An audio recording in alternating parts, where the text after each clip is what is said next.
ఎండని సైతం లెక్క చేయకుండా ఒకానొక సందర్భంలో రాయలసీమ గడ్డ మీద పసుపు చొక్కా వేసుకున్నాడని వాడిని బెదిరించి కేసులు పెట్టిన నేపథ్యం నుంచి ఈరోజు ధైర్యంగా పసుపు చొక్కా వేసుకొని పసుపు టోపీ పెట్టుకొని పసుపు జెండా పట్టుకొని సుదూర ప్రాంతాల నుంచి నా నాయకుడు వచ్చాడని చెప్పి ఈరోజు గడప గడ్డ మీదకి వచ్చిన ప్రతి ఒక్క కార్యకర్తకి కూడా పేరు పేరున శిరస్సు వంచి పాదాభివందనం చేసుకుంటూ కడపలో మహానాడు జరగడం అంటే చాలా మంది ఆశ్చర్యపోయారు.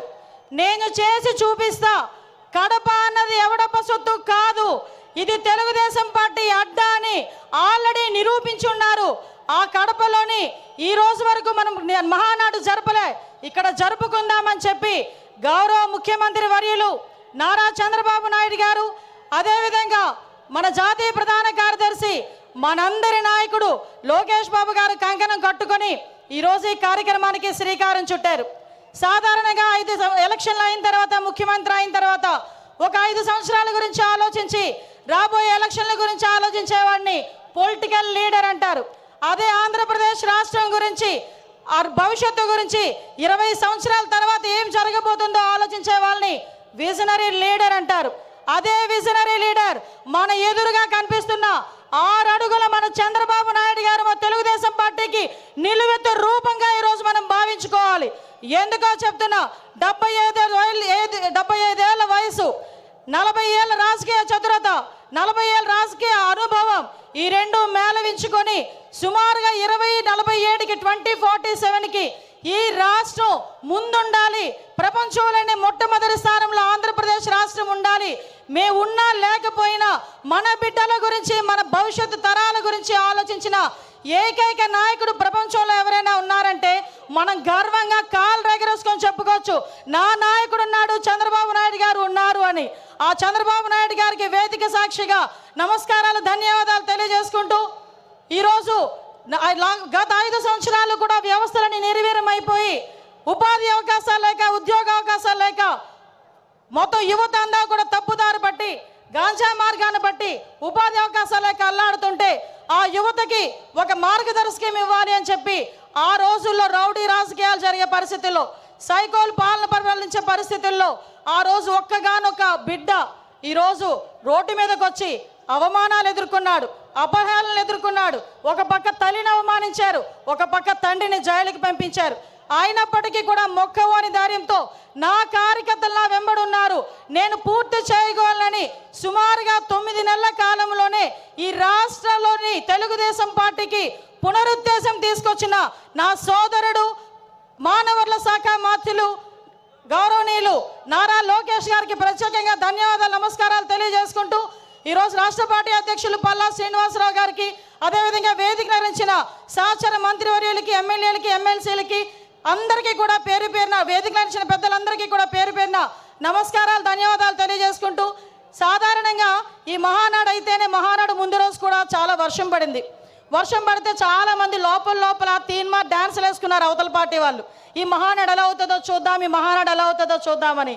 ఒక్కటి మాత్రం నిజం, ఆ మహానుభావుడు చంద్రబాబు నాయుడు గారి సంకల్ప బలం ముందు అన్నిది కూడా దిగదుడిపోయి, ప్రకృతి కూడా ఈరోజు మనకి సహకరించి 3 గంటల టైంలో ఇంత చల్లగా మనందరినీ కూడా ఇక్కడ ఆశీర్వదించిందంటే ప్రకృతి, ఈరోజు ఇది కూడా ఒక శుభ సూచకంగా దేవుని స్క్రిప్ట్ కింద భావించాల్సిన పరిస్థితి.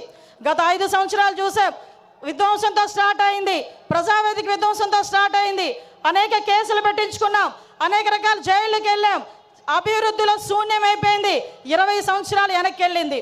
అభివృద్ధిలో ఎందుకు ముందుకు రాలేకపోయింది అంటే శాంతి భద్రతల మీద వాళ్ళకి పట్టు లేక, కనీసం వాళ్ళ భద్రత మీద వాళ్ళు కనీసం శ్రద్ధ చూపకపోవడం వల్ల ఈరోజు మళ్ళీ అదే శాంతి భద్రతల మీద, భద్రత మీద శ్రద్ధ చూపించారు. కాబట్టి మన నాయకుడి మీద నా నమ్మకంతో ఈరోజు అనేకమైన కంపెనీలు ఈరోజు వస్తున్నాయి.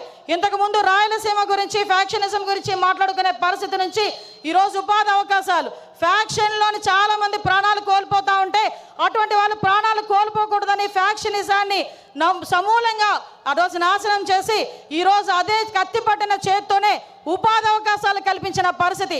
ఈ రోజు రాయలసీమలో ఉన్న ప్రతి మహిళ కూడా ఇంట్లోని చంద్రబాబు నాయుడు గారు బొమ్మ పెట్టుకోవాలి. ఎందుకనంటే ఏ రోజైనా కత్తి పెట్టిన మగవాడు బయటికి వెళ్తే మళ్ళా తిరిగి ప్రాణాలతో వస్తాడో రాడో తెలియని పరిస్థితి నుంచి ఈ రోజు నా భర్త క్షేమంగా వస్తాడు, తిరిగి డబ్బులు తీసుకొని వస్తాడని ధైర్యంగా ఉండే పరిస్థితిని ఈరోజు తీసుకొచ్చాం. ఇంతకుముందు రాయలసీమ అంటే మనకి చేతిలో కత్తులు, కటార్లు, బాంబులు వినిపించేవి. కానీ ఈరోజు రాయలసీమ అంటే ఒక కియా, రాయలసీమ అంటే ఒక శ్రీ సిటీ, రాయలసీమ అంటే ఒక హీరో కంపెనీ, ఇలాంటి కంపెనీలు అనేకం కనిపించే పరిస్థితి ఈరోజు మనందరికీ కూడా కనిపించే పరిస్థితి కనిపిస్తూ ఉంది.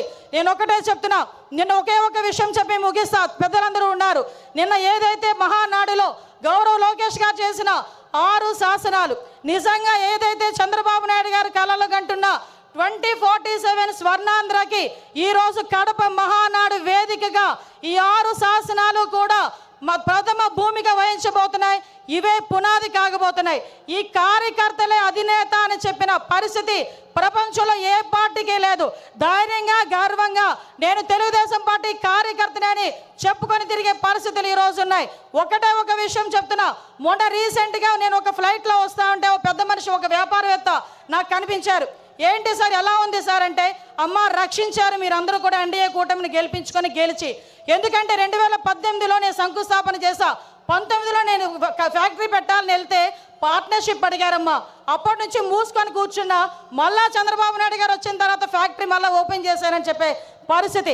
ఒకటే చెప్తున్నా సార్, మీరు ఏదైతే 6 శాసనాలు తీసుకున్నారో ఈ 6 శాసనాలు మంత్రులుగా ఉన్న మేము కానీ, ఎమ్మెల్యేలుగా ఉన్న స్టేజ్ మీద ఉన్న వాళ్ళు కానీ, కార్యకర్తలుగా ఉన్న వాళ్ళు ప్రతి ఒక్కరు కూడా గ్రామానికి వెళ్ళి చెప్పే బాధ్యత మేము తీసుకుంటాం. మీరు కలలుగన్న 2047 విజన్ ఏదైతే ఉందో ఆ విజన్ని పరిపూర్ణంగా ముందుకు తీసుకెళ్లే విధంగా, మరీ ముఖ్యంగా గుంట నక్కలు చేరకుండా ఉండే బాధ్యత కూడా కార్యకర్తలుగా మనందరం కూడా తీసుకోవాల్సిన బాధ్యత ఉంది.